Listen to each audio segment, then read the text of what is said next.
Olá, pessoal! Está começando mais uma edição do Dr. Cláudio Basbaum Responde. E hoje nós vamos conversar sobre um tema que é o ganhador, é disparado o tema que a gente mais recebe perguntas e dúvidas de vocês, que é a reposição hormonal, né?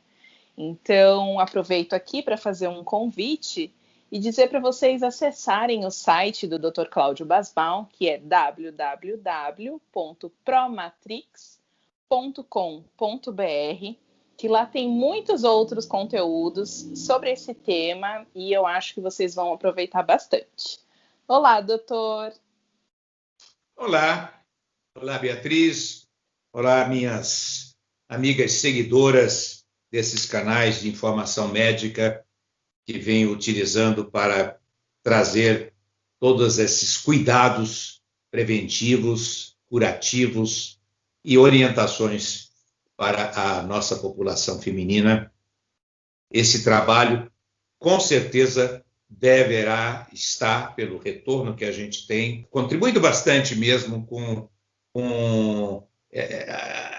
a população das mulheres que muitas vezes não tem outra forma de se instruir, de aprender e de cobrar, muitas vezes, daqueles profissionais com que elas vão, saber até o que perguntar. Então, estamos aqui para ajudar vocês para isso aí. Nós estamos muito felizes porque a gente tem recebido mensagem de todo o Brasil, inclusive até de fora do Brasil, né? Na semana passada nós recebemos uma mensagem de uma pessoa que estava no Oriente Médio. Então, assim, ficamos muito felizes de saber que essa nossa comunicação está chegando para as pessoas que realmente precisam. E para iniciar esse nosso bate-papo, eu queria começar perguntando, doutor, quando a mulher pode saber que ela está realmente na menopausa? Qual que é o sintoma, ou qual é o período, prazo? Como que a mulher identifica isso? Bom, primeiramente, eu acho importante tirar o estigma, não é? A feiura, muitas vezes, cultural, de que menopausa é fim de vida, não é? Na realidade, não tem nada a ver, né? Está associada à idade. Talvez nos tempos antigos, quando a mulher morria muito mais cedo, né? A idade média das mulheres no século passado, pouco passava muitas vezes dos 40 anos, 45 anos. Quer dizer, muitas nem paravam de menstruar porque morriam de outras coisas, não é? Então, menopausa já era sinal de que ela vai morrer. Não é o caso. Menopausa meramente significa a parada definitiva da menstruação.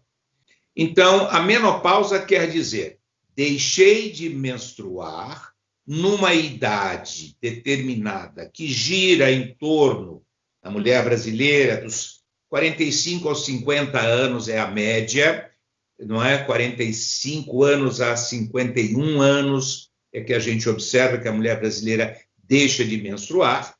E se ela parou de menstruar durante 12 meses, por quê? Tem mulheres que têm ciclo irregular. Elas podem apresentar algumas paradas menstruais episódicas, às vezes de alguns meses, mas se ela tem 20 anos e ela fica alguns meses sem menstruar e volta a menstruar, não quer dizer a menopausa. Mas quando ela está na casa dos 45 aos 50 anos e ela deixou de menstruar por um ano, nós podemos já dizer que ela menstruou a última vez, isto é, a menopausa. Às vezes a gente é surpreendido por certos pacientes que mesmo depois de um ano que elas pararam, né, a menstruação, pode começar a voltar.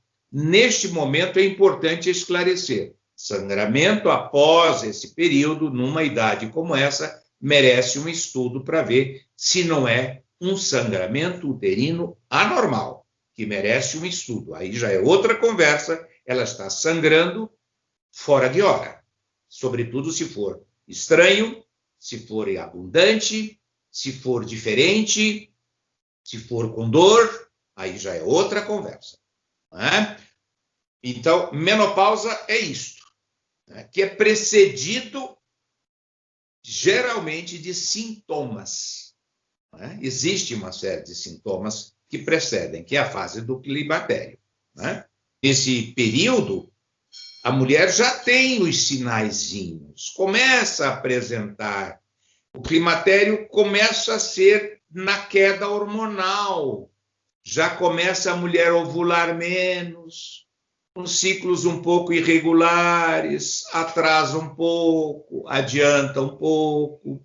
Ela se apresenta, às vezes, sobe um calor, né? Esse chamado fogacho, ondas de calor, né? De repente, ela vai dormir, principalmente à noite, né? De repente, ela diz, nossa, a menstruação está vindo, mas eu senti um calorão, um suor, à noite, principalmente, que tira o pijama, o camisola, um suorzinho no meio do sulco intermamário, né? Então, e aquilo passa, né? Vai poder voltar depois de algum tempo. Nesta fase em que a mulher está saindo, essa é a diferença, aliás, né? Ela está aí no climatério, onde ela está, na realidade, saindo daquele período, daquela transição que é do período chamado reprodutivo, que ela tem a capacidade de procriar, para o período não reprodutivo. Ela menstrua, ela sangra, mas ela já ovula menos, os óvulos já estão cansados, a capacidade de até recomendável dela engravidar já está passando. E aí, um dia, parou. 1 ano, estou na menopausa. E alguns outros sintomas também que a gente escuta muito as mulheres falarem, né? É a questão da textura da pele, da perda do cabelo. Humor.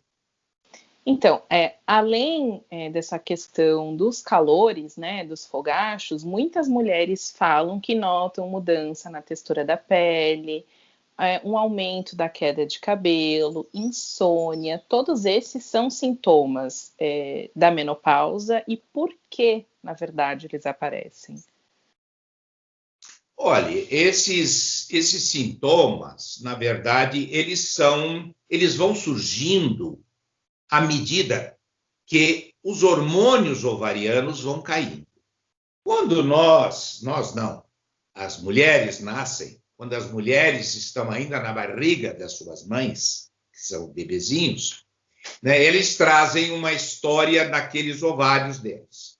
Os bebezinhos dentro do útero já têm os seus ovarinhos, e quando essas crianças meninas nascem, elas trazem aquelas, como eu chamo de cestinha de ovos. E nessas bolinhas que tem dentro do ovário, que são podemos dizer que seriam os futuros óvulos, e vai consumindo todo mês, se a mulher ovular todo mês, esse ovinho vai cair dentro do útero e vai virar um bebê.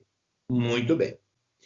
Quando a mulher vai chegando na casa dos 40, 35, até antes, portanto, ela já consumiu grande parte. E esses óvulozinhos, além de serem em quantidade menor, eles têm uma qualidade que também não é tão boa. Por isso que a gente sempre recomenda que não procure engravidar muito para frente. Procurar engravidar mais cedo, antes dos 35 anos, antes dos 38, principalmente, né? Porque esses óvulos podem trazer algumas aberrações. É quando você tem mais chance de apresentar algumas alterações sobre o feto, alterações genéticas. Então, meninas, procurem não levar muito para frente a sua busca de uma gestação em nome só de carreira, disso e daquilo. Há um momento biológico mais saudável e ele deve ser respeitado. Há um timing, há um tempo adequado. Então, essa questão desses óvulos, ali dentro, fabrica o hormônio. é dentro dessas bolinhas. Quais são os hormônios? São os esteroides ovarianos. Estrogênio e progesterona, quando ela ovula. Vai fazendo esse ciclo. Quem vai deixando e vai deixando de ter folículo, os estrogênios vão caindo, caindo, caindo, e aí vem essa sintomatologia que você mencionou, Beatriz. Mudança de humor, tristeza, irritabilidade, insônia, o fogacho, que é a coisa que dá em 70% a 80% das mulheres, é a queixa básica, é a questão do fogacho, né? As menstruações que passam a ter uns ciclos mais longos, ou seja, é a máquina desregulando e pedindo arrego. Ela vai dizer, olha, eu vou pedir licença-prêmio e depois eu vou pedir realmente aposentadoria. E aí o ovário se aposenta, o ovário esgotou a sua reserva. Ou seja, os estrogênios foram caindo. E em nome dessa queda estrogênica, vem esses sintomas. Por exemplo, por que vem onda de calor? Não faz sentido. Sim. O que está levando a eu ter suores e sentir um calorão e, de repente, calafrio? Eu sempre comparo com um radiador. Todo mundo sabe que quando você está num ambiente quente, o que vai acontecer? Você começa a suar. É normal. Você começa a suar. Por que suar? Porque o mecanismo a máquina humana, ela diz, olha, seu corpo está quente. Vamos soltar água para resfriar o seu corpo. Aí vem o suor. Quando vem o suor, desse centro que regula exatamente a temperatura, está ligado ao próprio cérebro da pessoa, não é? Aí vem esse suor. E ela, suada, de repente, começa a ter frio, vem calafrio. O sistema ele fica tentando regular a temperatura da máquina.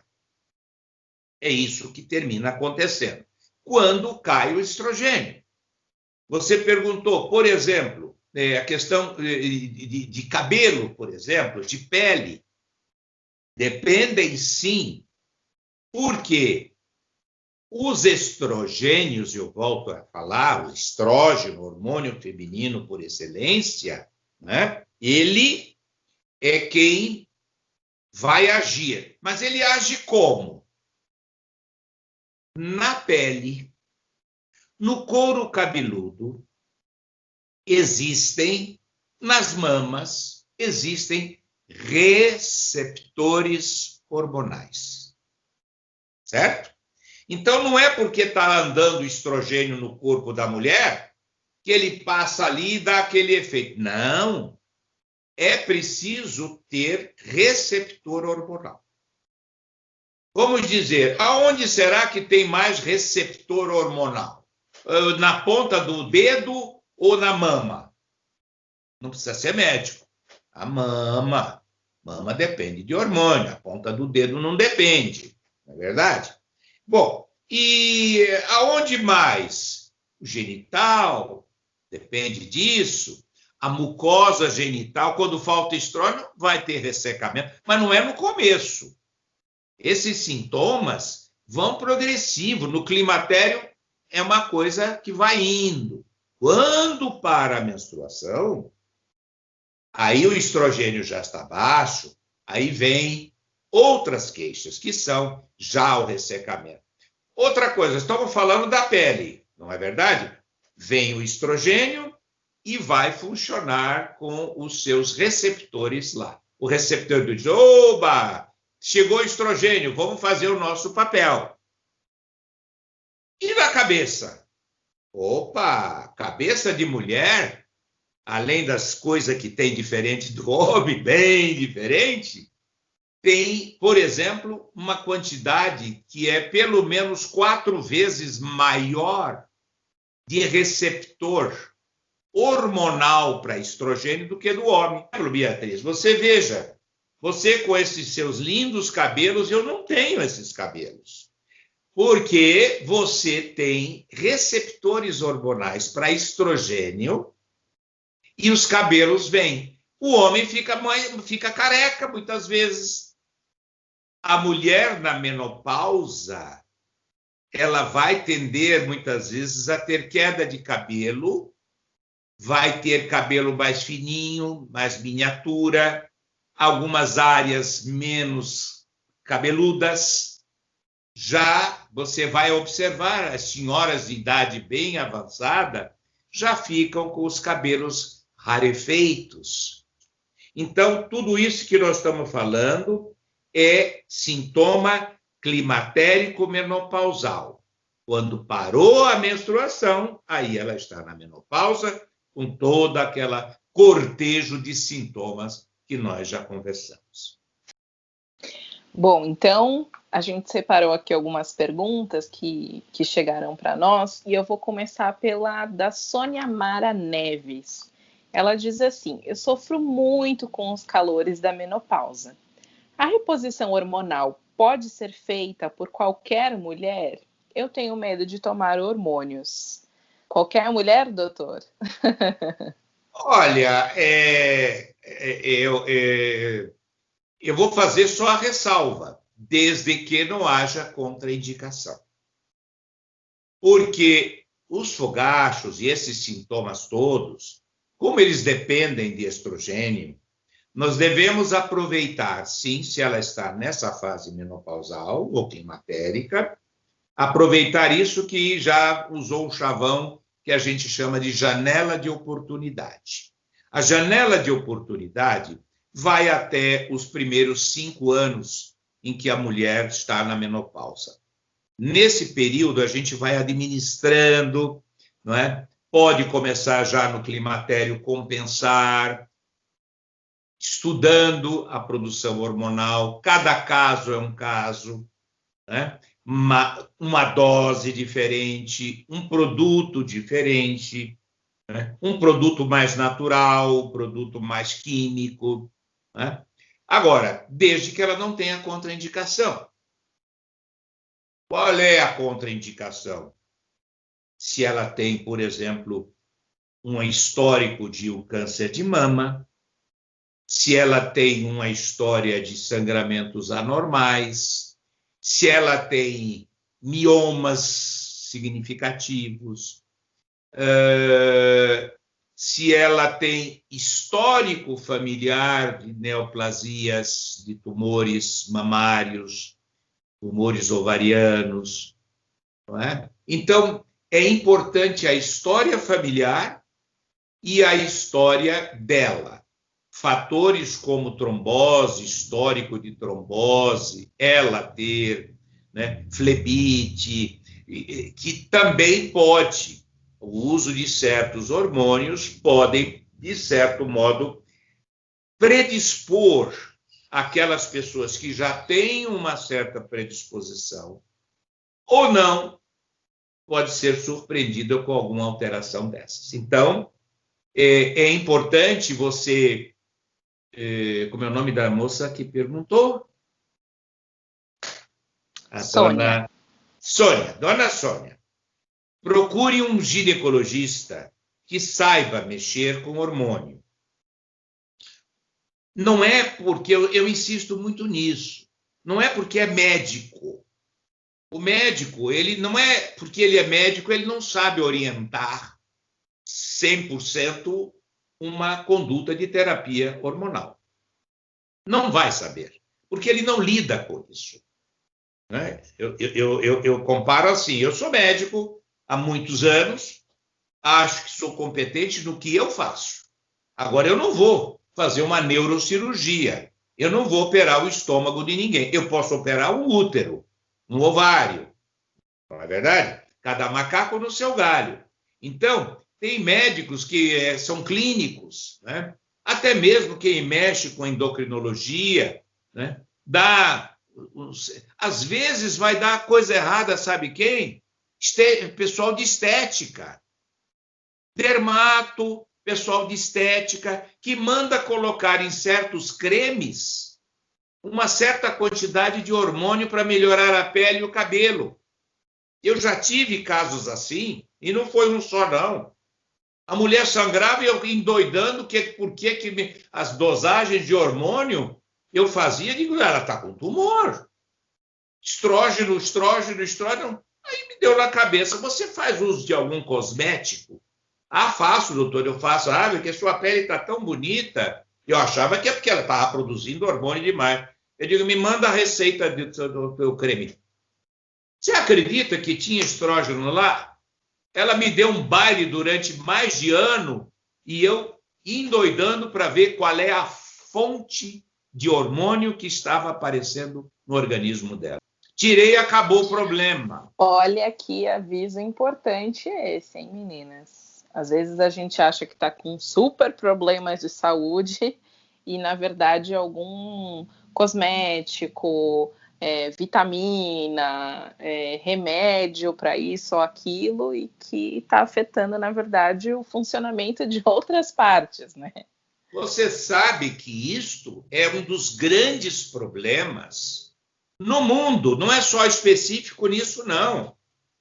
Hoje, uma das doenças mais problemáticas, principalmente para as pessoas de terceira idade, que tomam muito remédio, vai nos médicos, cada um dá o remédio que ele acha que deve dar.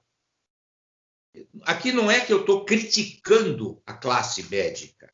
É muito importante, mesmo que o doutor não pergunta, dona fulana, faz uma listinha dos remédios que você toma. Quando for numa consulta com um clínico, com um cardiologista, né, leva.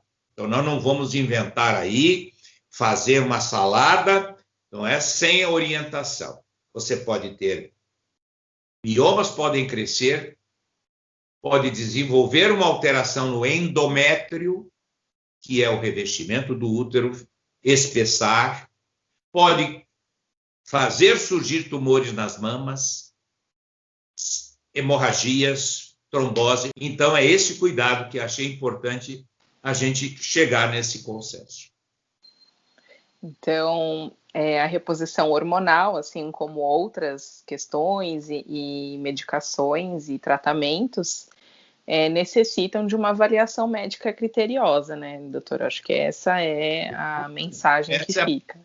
A mensagem é essa, principalmente, e o controle, o segmento, o acompanhamento é fundamental.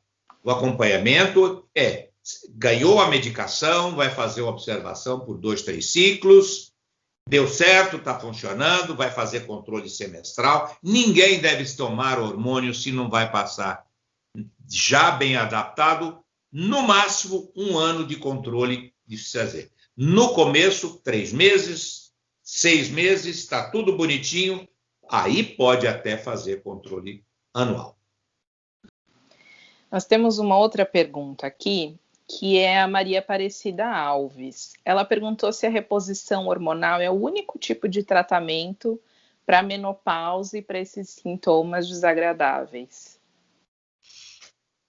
Veja bem,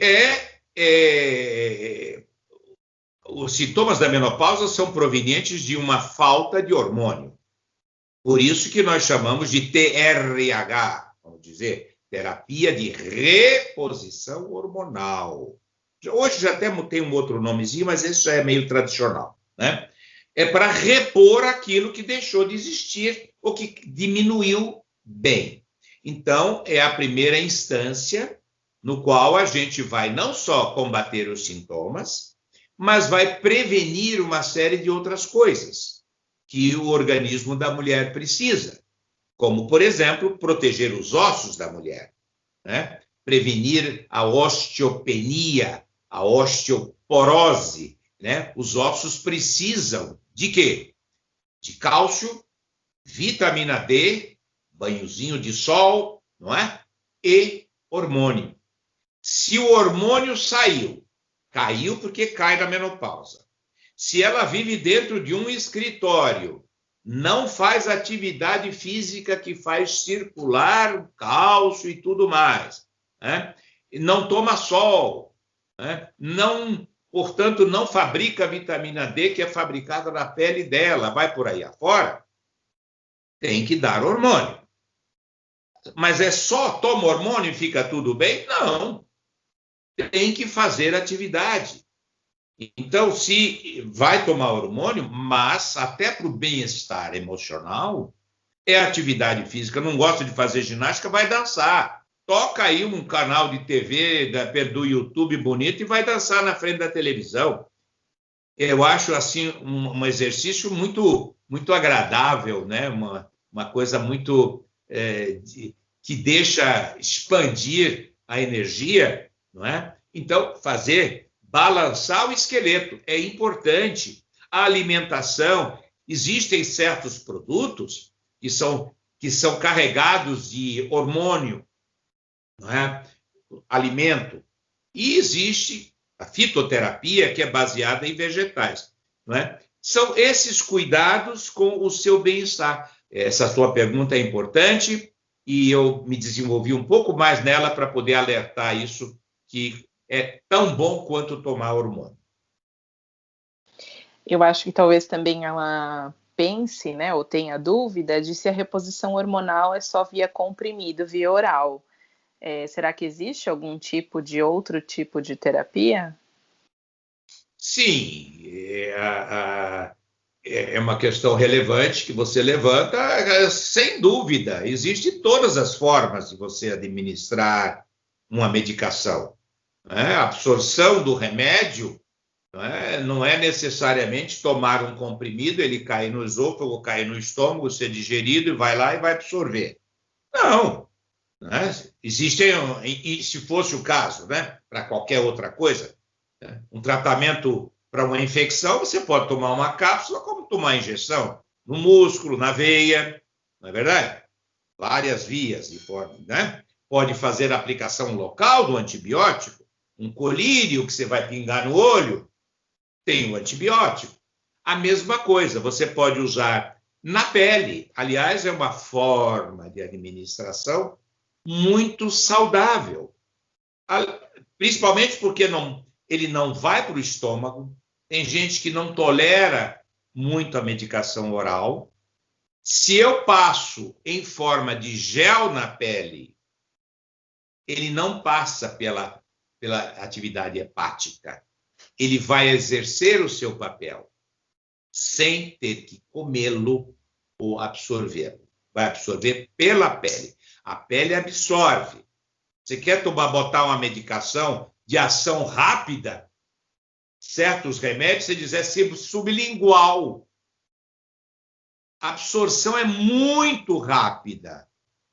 Eu não vou dizer que vai usar hormônio na sublingual. Eu estou comparando que se ela passar na pele, vai ser muito bom. Pode fazer via vaginal.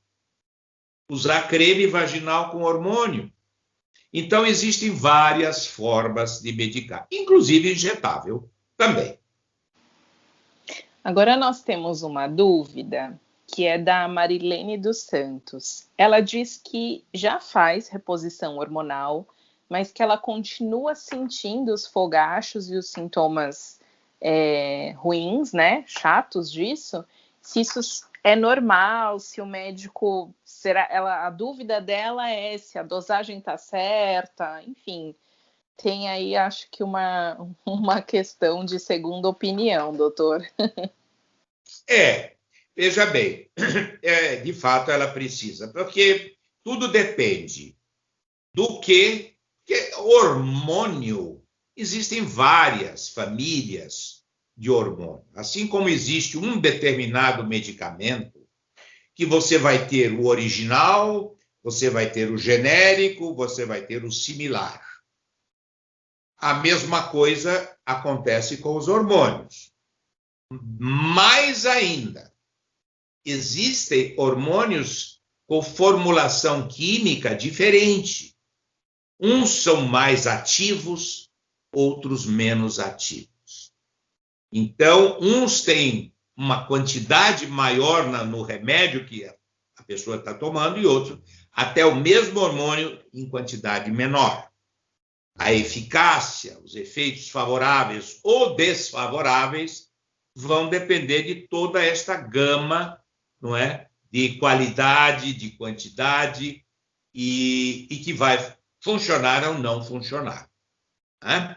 Então, eu dou preferência aos originais, no máximo genéricos. Nós temos uma boa indústria no Brasil de genéricos. Ela tem que conversar com o profissional, né? Marcar uma consulta para ter essa orientação, de saber o que pode ser, troca de remédio, e não é só a medicação. Lembrar de todos os cuidados que mencionei, atividade física, lúdica, procurar dormir bem, enfim, uma qualidade de vida. E como eu sempre digo, qualidade de vida não é trocar de carro ou cortina dentro de casa. Qualidade de vida, ela é abastecida através de uma série de coisas que vão lhe fazer um bem. Aí ela tem qualidade de vida. Às vezes o fogacho, ele tem um fundamento, depois de uma certa fase, que é basicamente emocional e que se trata, sim, com medicamentos tranquilizantes, antidepressivos ou parecidos, não é? Porque não adianta dizer que está com fogacho 10 anos depois da menopausa. Os fogachos não duram tanto. Fisiologicamente, com 2 anos, 3 anos, no máximo, você vai ver que a pessoa ainda está com fogacho. O fogacho é uma etapa do momento que ela entrou na menopausa. Vamos cuidar do corpo e da mente. Tem uma outra dúvida. Eu acho que a gente consegue juntar, na verdade, 2 dúvidas. Uma é da Francisca Soares e outra da Damiana Cavalcante. Ambas são relacionadas à menopausa, ao sexo e à questão da secura vaginal, né? Então, a dúvida delas é por que na menopausa diminui a libido? E a outra, a Damiana, outra pessoa, tinha perguntado o seguinte, que ela comentou com uma amiga que não sentia mais lubrificação vaginal na hora do sexo. E que essa amiga dela falou que também sentia o mesmo, que foi ao médico e que ele passou uma pomada. Que pomada seria essa? Então, acho que são 2 dúvidas aí para a gente abordar essa questão da baixa da libido e também da secura vaginal. Isso termina sendo, assim, uma sequência, isso com o correr dos anos, né? Da pós-menopausa, depois que entrou. Isso é um processo progressivo, não é no dia seguinte mudou tudo, não. Vai percebendo que vai diminuindo, mas quer dizer que acabou o sexo? Não. O sexo não acaba nunca. O sexo começa quando a pessoa nasce e o sexo vai terminar quando a pessoa morre. Ele fica diferente.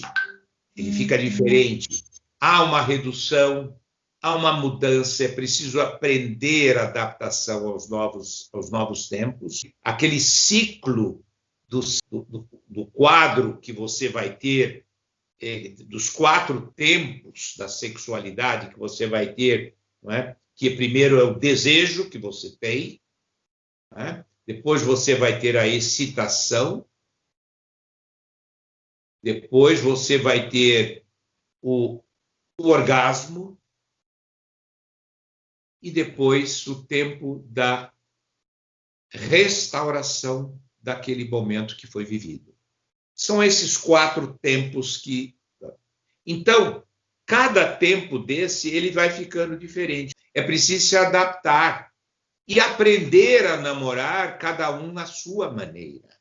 Nem todo mundo faz tudo igual. E não pense que a grama do vizinho é mais verde. Não pense que todo mundo vive vendo estrelas por aí. Agora, a questão do ressecamento é tratada. O que trata? Nós já conversamos sobre pele, cabelo e assim por diante. Lembra que eu falei dos receptores? A pele do genital externo, dos grandes lábios, dos pequenos lábios, da mucosa vaginal lá dentro, aquilo vai diminuindo, vai ficando mais fino, menos hidratado, assim como eu vou ficando mais velho, vou ficando mais enrugado. No caso da vagina, em vez de ficar enrugada, ela vai ficando mais lisa, mais grossinha, menos preguiada, produz menos lubrificação das glândulas que estão do entorno e há um ressecamento. Por isso que deve sim fazer. Provavelmente o creme, a medicação vaginal, ela pode ser feita através de cremes ou óvulos com hormônio e com cremes que têm uma capacidade de hidratação. Então, hoje nós temos no mercado produtos, não é, que você coloca a cada 2 vezes por semana, de cada 3, 4 dias.